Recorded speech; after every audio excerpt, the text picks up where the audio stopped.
Welcome to Global Morning. The death toll from flooding. Most time our politicians just bring in policies too, for sure. Incidentally, we have several more stories. The legislature was carefully crafted to 22.2% inflation rate as of April this year. What does that say about where we are as a country? I think Nigeria has resorted to being resilient. Before you call a police station, before they even leave, they'll take permission from I don't think there's really anything on ground to improve. the struggle, the ASU strike. You have done your work and put us to the wall. We are not the slaves. I'm not a small boy. You should have given me the report. I have not seen the report.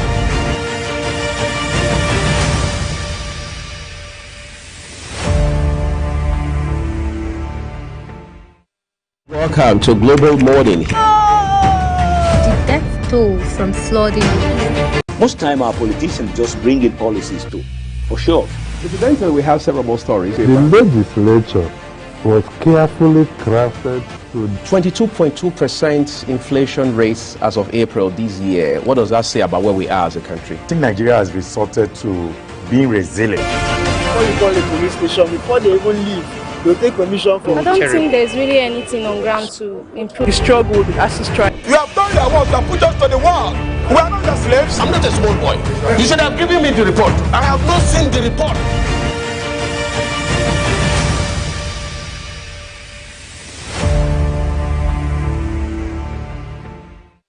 Welcome to Global Morning. The death toll from flooding. Most time our politicians just bring in policies too, for sure. Incidentally, we have several more stories. the legislature was carefully crafted to 22.2% inflation rate as of April this year. What does that say about where we are as a country? I think Nigeria has resorted to being resilient. Before you call a police station, before they even leave, they'll take permission from I don't think there's really anything on ground to improve. the struggle, the ASU strike. You have done your work and put us to the wall. We are not the slaves. I'm not a small boy. You should have given me the report. I have not seen the report.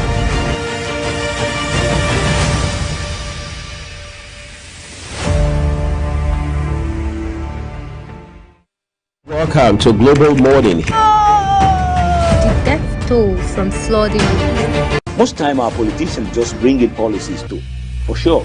Incidentally, we have several more stories. the legislature was carefully crafted to 22.2% inflation rate as of April this year. What does that say about where we are as a country? I think Nigeria has resorted to being resilient. Before you call a police station, before they even leave, they'll take permission from I don't think there's really anything on ground to improve. the struggle, the ASU strike. You have done your work and put us to the wall. We are not the slaves. I'm not a small boy. You should have given me the report. I have not seen the report.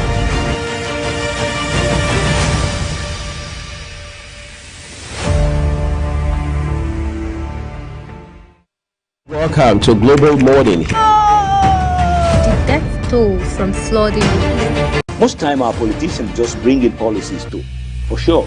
Incidentally, we have several more stories. the legislature was carefully crafted to 22.2% inflation rate as of April this year. What does that say about where we are as a country? I think Nigeria has resorted to being resilient. Before you call a police station, before they even leave, they'll take permission from I don't think there's really anything on ground to improve. the struggle, the ASU strike. You have done your work and put us to the wall. We are not the slaves. I'm not a small boy. You should have given me. Hello and welcome to your number one flagship program, Global Morning on Global Television. I am Jumai Manson, wondering where are my co-hosts today? Well, of course, unavoidably absent today, but no problems. We'll just be holding on and holding up to the program from now till at about 10 o'clock. Let's look at some insights when it comes to the gubernatorial verdict that was given by the Supreme Court. And then, of course, we'll be looking at kidnappings and the reactions of individuals who feel ransom is not negotiable, shouldn't be adopters when it comes to kidnappings of individuals in our society. All right, now let's quickly go on a quick break. You're welcome to the program Global Morning on Global Television. Stay tuned.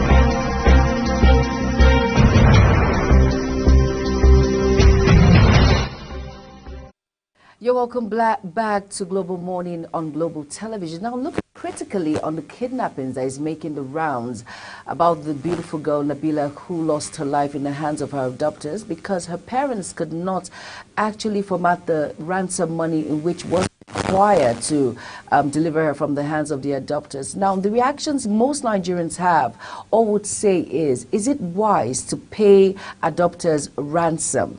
Do we think we're encouraging them? We're encouraging the people of the underworld to continue in this desperate and act that is so uncomfortable in our society. Looking at it in that manner, why kidnappings is on the rampage, affecting so many individuals, especially in the FCT, where you see it from Maraba to Wuse, from Wuse to Karu, from Karu to all the places involved in the Federal Capital Territory. Now, kidnappings is one of the war crimes, which is unexplainable, keeps raising again and again.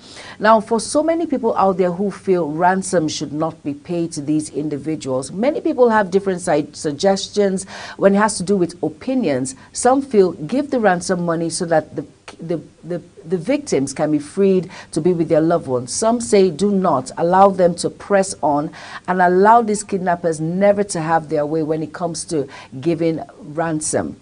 Unfortunately, some adopters are not patient enough to understand that it's really hard to, solicit or go around getting all of these ransom money from 100 million naira to 100 million naira to 50 million naira, which is not small money to come by. Unfortunately, some of these abductors do not have that patience and do not have that kind heart to allow a kidnapped victim go so freely. Today I will be joined by Blessing Mina Karibi, who will give us his own opinion on what he feels about kidnappers and ransom which are given to these abductors when it comes to individuals who are held against their will. Let's quickly go on a quick break, and of course Global Morning will be back shortly.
You're welcome back from that quick break. And aside the kidnapping saga that is ongoing, we'll be looking at decisions on 8 states governorship election disputes that was carried out on 8 states, Zamfara, Ebonyi, Cross River, Lagos, Kano, and all across, like I've mentioned, all of the 8 states. And like I said, the states include Lagos, Kano, Zamfara, Ebonyi, Plateau, Abia, Cross River, and of course, Bauchi. We'll be looking at the decisions of the Supreme Court and the verdict that was given to the party who became the winner of that governorship election after several in and out of court and all of that. And like I said, 2 major decisions. And of course, let me give us the lineup on Global Mornings this beautiful morning. Of course, we'll have the paper review, which will be coming up at about 8 o'clock. Before then, at about 7:30 a.m. news, we'll be hitting, you will be listening to the AM news, and then of course, the paper review. And then of course, we'll be having taste and texture, business, sports, and then we'll go to our discussion of the day. We will be going in and out of ransom, and of course talking about the decision of the Supreme Court of the 8 states that it reflects the governorship election, and of course the governor of those particular states. Now, looking at it critically, as my own opinion as a layman, of course the verdict of the Supreme Court has the highest say, and for it to give that particular judgment, I'm sure Mr. Mina Blessing will give a rundown. Of course, he will give an in-depth of it. But just looking at it, of course, the verdicts, many individuals in that particular state are happy, but some parties find it alarming and are wondering if that verdict was actually correct.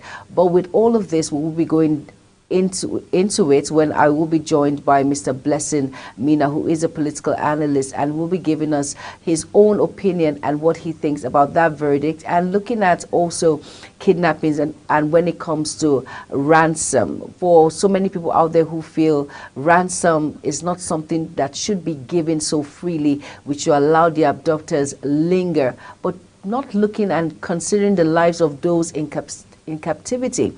Of course, we heard about the story of Nabila, who lost her life because her family couldn't come up with the 100 million naira ransom for the family. From 60 graduated and increased to 100 million naira, and 5 of her siblings are still in custody, which is sad to say. And they are not joking when they say that if you do not produce this money, they will execute the siblings one by one.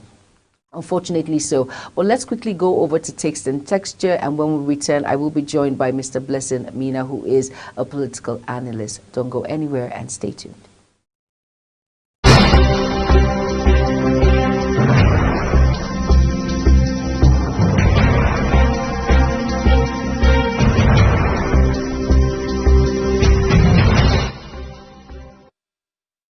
If you haven't tried jollof spaghetti yet, I seriously recommend giving it a shot. It's a tasty and unique dish that is perfect for spicing up your usual pasta nights. This recipe uses 1 pot and it's ready in 30 minutes. Hello and welcome to another episode on Taste and Texture. I'm Fatimi Abomar. Jollof spaghetti is a delicious alternative to everyday Nigerian jollof. This recipe is incredibly delicious and cooks way faster than the rice version. This dish combines the rich, spicy flavor of jollof sauce with the comforting, familiar texture of spaghetti. Perfect for lunch or dinner. You can also serve this for guests. And now to the ingredients. 1 pack of spaghetti, 1 cup of diced carrot, 1 cup of red bell peppers, 1 cup of green pepper, 1.5 cup of diced fresh tomatoes, 1 cup of already cooked protein of your choice, 1 onion diced, 1 tablespoon of garlic, 1 tablespoon of olive oil, black pepper to taste, seasoning cube to taste, salt to taste, 1 tablespoon of curry. And now let's make it. Step 1. Put water into a pan and place on medium heat. Season with salt and a little oil and allow it to boil. Add a pack of spaghetti into the boiling water and allow it to cook for about 8 to 10 minutes or till al dente. Chewy, not completely soft.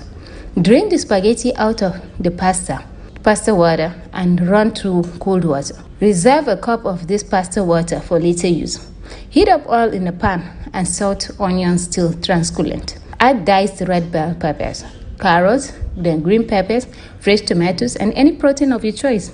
Season with stock cubes, curry, thyme, black pepper, ginger powder, garlic powder, and mix well. Allow to sizzle for a bit. Add the spaghetti into the mixed vegetable in bits and mix well till all the spaghetti has been mixed together.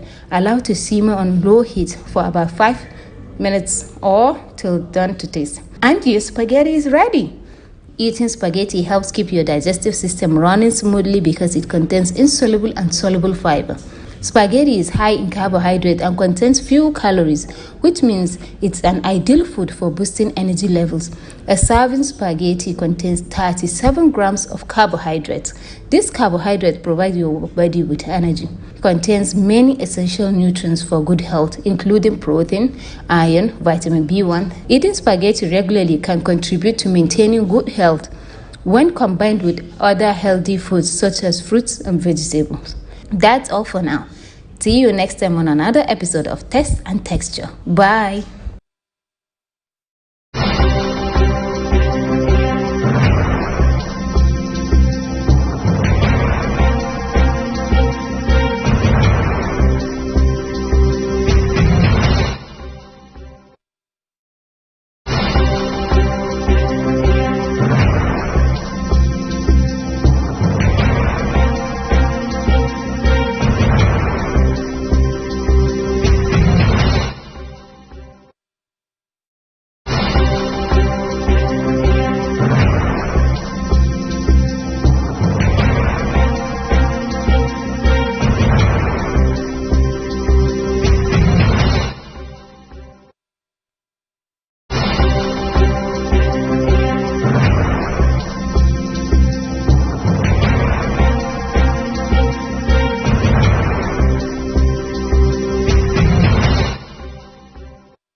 You're welcome back. And for those of you that like food, well, spaghetti is, according to, the pack that says it helps in digestion.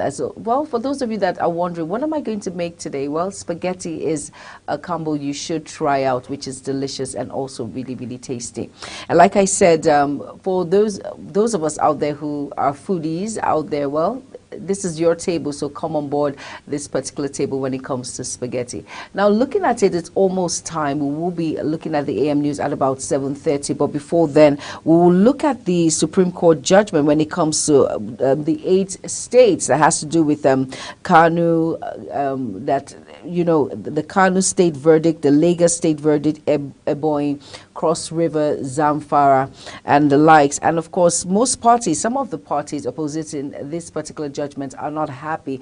But, justice always prevails when it comes to issues of this kind. And 8 justices of the Supreme Court led by John Okoro filed into the courtroom. And since the panel of the Supreme Court is made up of either 5 or 8 justices, it implies that the justices who are now seated belong to more than one panel. So the likelihood is overlapping members. And the truth is, this verdict that was given, a lot of people are actually very happy, and the individuals who are involved are extremely happy when it comes to this particular judgment that was given in all the states, and of course Lagos states, and the likes of Kanu, Jigawa, and of course Zamfara state. Individuals are happy. And looking at Kanu state, the individuals there actually mentioned if the verdict was not given the favor of the candidate, of the aspirants, it would have turned into violence, but thank God it did not, and everything is fine and everything has gone on well. As long as the Supreme Court has given that the judgment, I'm sure everything is okay when it comes to that. And of course, Mr. Mina Karibi will be joining me and just giving his take on what he feels about the judgment of the Supreme Court, if it was if it was in line with the choice of people, or thorough investigations were taken out and and follow through for the particular judgment that was given on the various states or the 8 states involved in the Supreme Court judgment. Let's quickly go on a quick break before the AM news continues.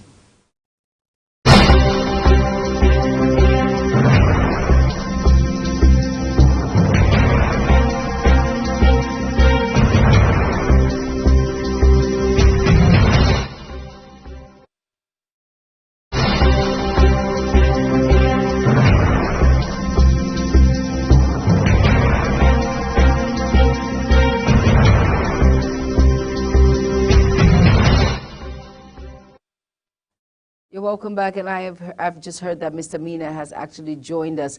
Mr. Mina, good morning. Good to you. Good morning. Good morning. Good morning to you. Thank you for joining up this morning. And then I want us to just quickly take a quick look on the judgment of the Supreme Court when it comes to the 8 states of the governorship election dispute. What's your take on it generally? Yeah, good morning, viewers, and I'm happy to join you this morning.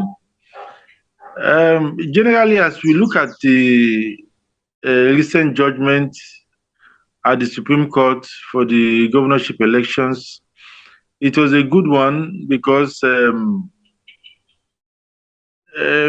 Supreme Court did not change any status quo because it allowed the original winners declared by INEC to still remain on the seat of the governorship.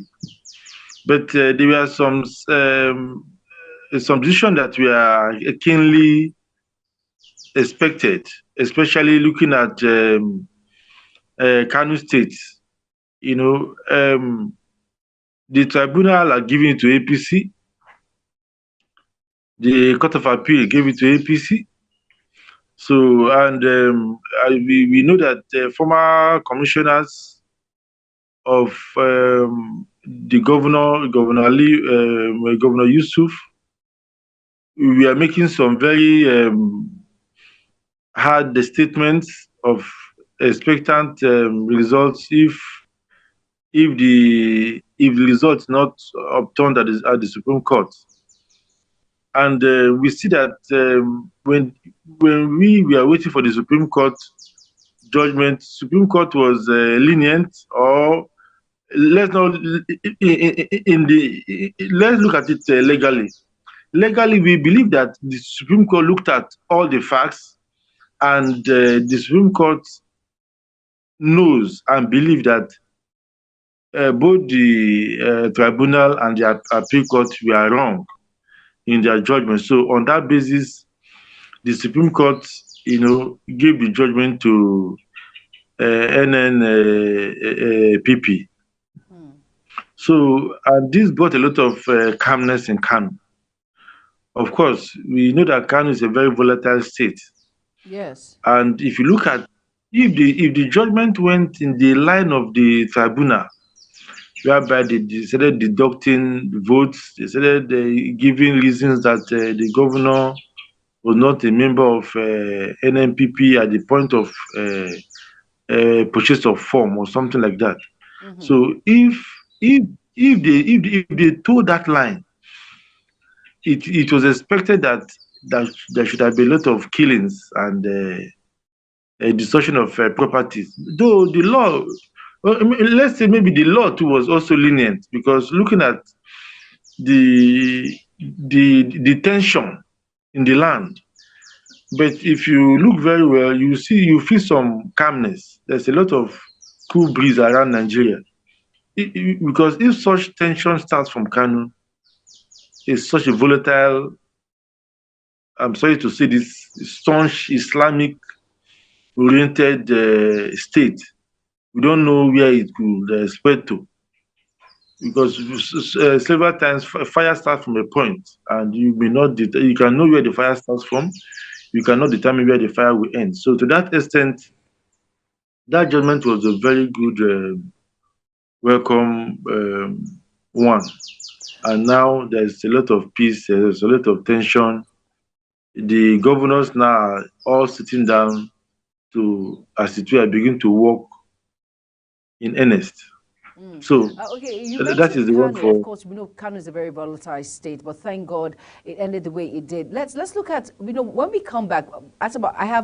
We have to quickly go on a quick break, but I'm sure you're going to join us, and we're going to elaborate more on the judgments of the Supreme Court when it comes to. We're going to be looking at Zamfara and of course Lagos, Ebonyi, and Cross River State. But let's quickly go on a quick break because AM News is up next, and we'll still be joined by Mr. Caribbean Mina. Please stay with us.